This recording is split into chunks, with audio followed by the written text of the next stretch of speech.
नोएडा और ग्रेटर नोएडा देश के सबसे आधुनिक और योजनाबद्ध शहरों में गिने जाते हैं।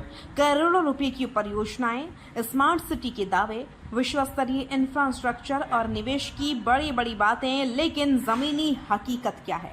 हकीकत यह है कि पहली तेज बारिश आते ही सड़कें जवाब दे देती हैं, नाले टूट जाते हैं, मैनहोल खुले मिलते हैं और आम लोगों की जान भगवान भरोसे छोड़ दी जाती है। ग्रेटर नोएडा में कुछ ही दिनों के भीतर दो ऐसी घटनाएं हुई हैं जिन्होंने प्राधिकरण की तैयारियों और जवाबदेही पर गंभीर सवाल खड़े कर दिए हैं। पहले खुले मेनहोल में 10 साल का मासूम गिर गया और अब गामा 1 तथा बीटा 1 सेक्टर के बीच बना विशाल नाला भरभरा कर ढह गया। क्या यह सिर्फ बारिश का असर है या फिर वर्षों की लापरवाही का नतीजा? ग्रेटर नोएडा में मानसून की शुरुआत के साथ ही नगर व्यवस्था की कमजोरियां एक एक कर सामने आने लगी हैं। मंगलवार को हुई तेज बारिश के बाद गामा 1 और बीटा 1 सेक्टर के बीच 60 मीटर रोड पर बना पुराना नाला अचानक ध्वस्त हो गया। नाले का बड़ा हिस्सा कुछ ही पलों में भरभरा कर गिर पड़ा। यह वही सड़क है जहां से प्रतिदिन हजारों वाहन गुजरते हैं। स्कूल बसें, ऑफिस जाने वाले कर्मचारी, स्थानीय निवासी और आपातकालीन सेवाओं के वाहन भी इसी मार्ग का उपयोग करते हैं। सौभाग्य की बात रही कि जिस समय नाला टूटा उस वक्त वहां कोई वाहन या राहगीर मौजूद नहीं था। यदि यह हादसा पीक ओवर में होता तो तस्वीर कहीं अधिक भयावह हो सकती थी। क्या यह प्राकृतिक हादसा था? स्थानीय लोगों का जवाब है नहीं। उनका कहना है कि यह हादसा बारिश से नहीं बल्कि वर्षों की प्रशासनिक लापरवाही से हुआ है।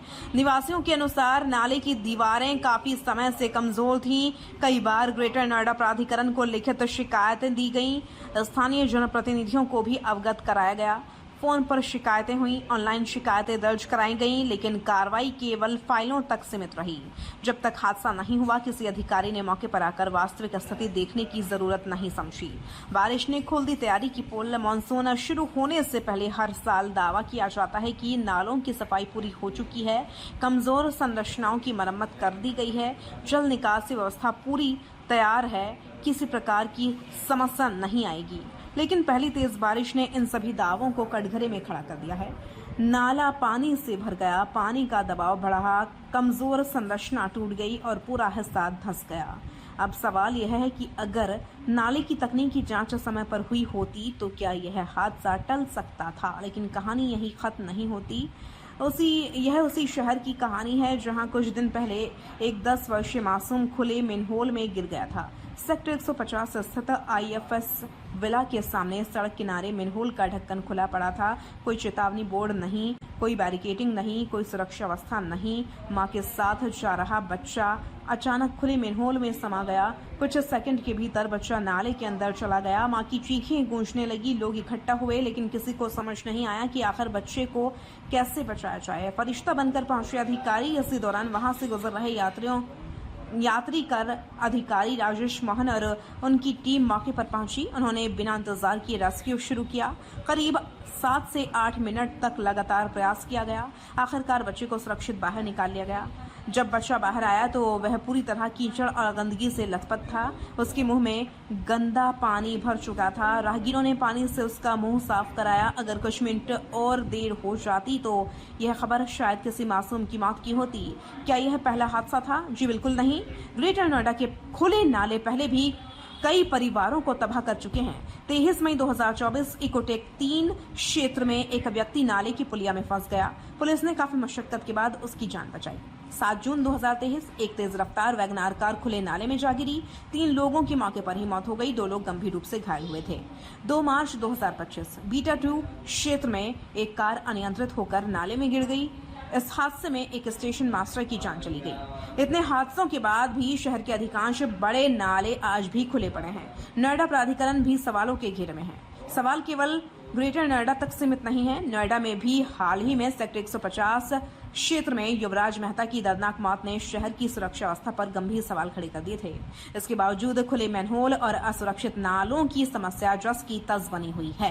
हर वर्ष करोड़ों रुपए नालों की सफाई, मरम्मत, ड्रेनेज सुधार और मानसून तैयारी पर खर्च किए जाते हैं, लेकिन यदि पहली बारिश में ही नाले टूट जाएं, मैनहोल खुले मिलें, सड़कें धंस जाएं और लोग मौत के मुंह में गिरने लगें तो इन खर्चों की जवाबदेही कौन तय करेगा? क्या मानसून से पहले पूरे शहर का स्ट्रक्चरल ऑडिट किया गया था? क्या जर्जर नालों की सूची तैयार की गई थी? क्या खुले मेनहोल की जांच हुई थी? क्या सुरक्षा मानकों का पालन हुआ? क्या संबंधित इंजीनियरों ने फील्ड निरीक्षण किया? यदि किया तो फिर इतनी बड़ी चूक कैसे हुई, और यदि नहीं किया तो उसकी जिम्मेदारी कौन लेगा? ग्रेटर नोएडा प्राधिकरण के वर्क सर्कल 5 के वरिष्ठ प्रबंधक राजेश कुमार निम का कहना है कि यह नाला काफी पुराना था। अत्यधिक बारिश के कारण इसका हिस्सा टूट गया। जल्द ही इसका पुनर्निर्माण कराया जाएगा। लेकिन स्थानीय लोग पूछ रहे हैं, जब अधिकारियों को पता था कि नाला पुराना है तो मानसून शुरू होने से पहले उसकी मजबूती की जांच क्यों नहीं कराई गई?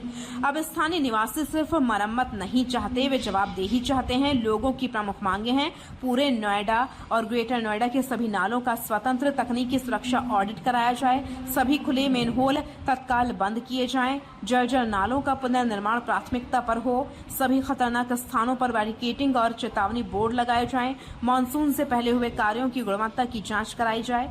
यदि लापरवाही साबित होती है तो जिम्मेदार अधिकारियों और ठेकेदारों पर कार्रवाई हो। भविष्य में ऐसे हादसों को रोकने के लिए स्थायी ड्रेनेज प्रबंधन नीति लागू की जाए। यह रिपोर्ट किसी एक टूटे हुए नाले या खुले मेनहोल की नहीं है, यह उस व्यवस्था का आईना है जहां हादसों के बाद कार्रवाई होती है, लेकिन हादसों को रोकने की तैयारी अक्सर दिखाई नहीं देती।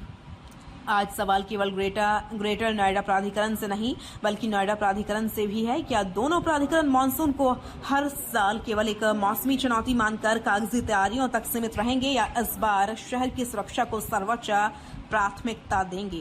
क्योंकि अगला हादसा किस सड़क पर होगा, किस सेक्टर में होगा और उसका शिकार कौन होगा, यह कोई नहीं जानता। भारत न्यूज 360 टीवी की यह विशेष रिपोर्ट सिर्फ सवाल नहीं उठा रही बल्कि उन लाखों लोगों की आवाज बन रही है जो रोज इन सड़कों और नालों के बीच अपनी जान जोखिम में डालकर सफर करते हैं। अब निगाहें प्रशासन पर हैं, क्या कार्रवाई होगी या फिर अगली बारिश एक और दर्दनाक खबर लेकर आएगी?